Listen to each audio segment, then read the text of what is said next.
Hey guys, get ready with me. So ഇന്ന് ഞാൻ പുറത്ത് പോവാണ് ഷോപ്പിംഗ് ചെയ്യാൻ വേണ്ടി. തന്നെ കുറച്ച് സാധനങ്ങൾ കോളേജിന് വേണ്ടി മേടിക്കണം. നാളെയാണ് ഞാൻ പോകുന്നത്. അയ്യോ, എനിക്ക് ടെൻഷൻ ആവുന്നുണ്ട് ഗൈസ്, ടെൻഷൻ. കണ്ണെന്തോ ചുമന്നിരിക്കുന്നുണ്ട്. Never mind. എന്താ ഒരു ടെൻഷൻ ഉണ്ട് ഗൈസ്, എന്താ അറിയില്ല. നഴ്സിംഗ് എന്ന് പറഞ്ഞാൽ ഭയങ്കര വലിയൊരു സംഭവമാണ് ഗൈസ്. എല്ലാം പഠിത്തം തന്നെ ഒരു വലിയ സംഭവമാണ്. എൻ്റെ എനിക്കാണെങ്കിൽ എന്താ ചെയ്യണ്ടേ, എന്താ ഭയങ്കര റെസ്ട്രിക്ഷൻസ് ആണെന്ന് തോന്നുന്നു. ഞാൻ കണ്ടതിൽ നഴ്സിംഗ് സ്റ്റുഡൻസിന് ഫുള്ള് റെസ്ട്രിക്ഷൻസ് ആണ് കേട്ടോ ഗൈസ്. എന്നോട് എൻ്റെ കോളേജ് കയറിയപ്പോൾ എന്താ പറഞ്ഞതെന്ന് അറിയോ? ഫുൾ കൈ ചുരിദാർ, ഫുൾ കൈ ചുരിദാർ നമ്മൾ ഇട്ടിട്ട് പോകണം. ഫുൾ കൈ ഇടണം. പിന്നെന്താ ഇവിടെ മറ്റേ ഫുൾ കൈ ഇട്ട് കഴിഞ്ഞിട്ട് എന്താ ഒരു ഒരു ഷോള് നമ്മൾ പിൻ ചെയ്തിട്ട് ഇടണം എന്ന് പറഞ്ഞു.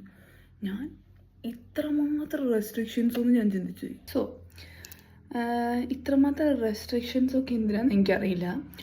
ചുരിദാറൊക്കെ സമ്മതിച്ചു. മേ ബി ആ സ്കൂളിൻ്റെ റൂൾ വല്ല ആയിരിക്കും. ഞാൻ മൈസൂരിനെയാണല്ലോ പോകുന്നത്. അപ്പം അവിടെ സെക്കൻഡ് സ്റ്റഡ് പാടില്ല. പക്ഷെ എനിക്ക് തോന്നുന്നു കേരളത്തിൽ ഇത്രയും പ്രശ്നമില്ല. ഞാൻ പുതിയതായിട്ട് സെക്കൻഡ് സ്റ്റഡ് കുത്തിയത് അത് മാറ്റാൻ പറയരുത് മാത്രമേ ഇരിക്കുള്ളൂ.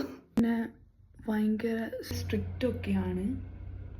ബോയ്സിന് അതിനനുസരിച്ച് നല്ല സ്ട്രിക്റ്റ് ഉണ്ട്. എന്താ മുടിയൊക്കെ കട്ട് ചെയ്ത് കൊണ്ടുവരണം. പിന്നെ ജീൻസ് ആൻഡ് ടോപ്പ് പറ്റില്ല. ഞങ്ങളുടെ കോളേജിൽ ജീൻസ് ആൻഡ് ടോപ്പ് യൂസ് ചെയ്യാൻ പറ്റില്ല. ബോയ്സിനും ജീൻസ് യൂസ് ചെയ്യാൻ പറ്റില്ല. ഫോർമൽ പാൻസ് എന്നാണ് പറഞ്ഞത്. ഞാൻ ഐലൈനർ എഴുതുന്നില്ല. വെറുതെ എന്തിനാ എഴുതുന്നത്, എനിക്ക് വയ്യ, മടിയാണ്. ഇന്നത്തെ ഒരു മടി പിടിച്ച ഒരു ഗെറ്റ് റെഡി വിത്ത് മീ. നാളെ ഓറിയൻറ്റേഷൻ ക്ലാസ് ആണ് തുടങ്ങുന്നത്. അപ്പം നാളെ മുതൽ ഓറിയൻറ്റേഷൻ ക്ലാസ് തുടങ്ങുമ്പോൾ അപ്പോൾ പാരൻസ് വേണം. 28-നാണ് ഞങ്ങൾക്ക് റിയൽ ക്ലാസ് സ്റ്റാർട്ട് ചെയ്യുന്നത്. നല്ല സ്ട്രിക്റ്റ് ഉള്ള കോളേജാണ്. അത് ഞാൻ തന്നെ പറഞ്ഞിട്ടെടുത്ത കോളേജാണ് കേട്ടോ. കാരണം എന്താ വെച്ചാൽ ഞാൻ 12th അമ്മേൻ്റെയും പപ്പേൻ്റെയും ഇഷ്ടമുള്ള സ്കൂളാണ് പഠിച്ചത്.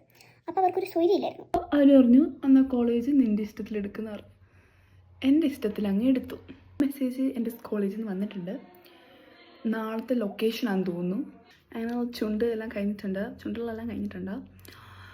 ഫേസ് സ്കാനറിൻ്റെ ലിപ്സ്റ്റിക്കാണ്. ഇതിൻ്റെ അവസ്ഥ നോക്കും. പുതിയത് മേടിച്ചിട്ടുണ്ട്. പക്ഷെ ഇപ്പോൾ നമ്മൾ യൂസ് ചെയ്യാൻ പാടില്ല. എന്തുകൊണ്ട്? കോളേജിൽ പോകുമ്പം അത് യൂസ് ചെയ്യാൻ വിചാരിച്ചിട്ട്. ഹെയറിന് സെറ്റ് ചെയ്തിട്ട് വന്നാലോ? അങ്ങനെ ഹെയറും എല്ലാം സെറ്റാക്കി വെച്ചിട്ടുണ്ട്. ഇത്രയേ ഉള്ളൂ എൻ്റെ ലൈസി മേക്കപ്പ്. അപ്പം എന്തെങ്കിലും സാധനം മേടിക്കാൻ പോട്ടെ. എന്നിട്ട് നമുക്ക് കോളേജുകൾക്ക് വിശേഷമായിട്ട് വരാം ഗൈസ്. So bye.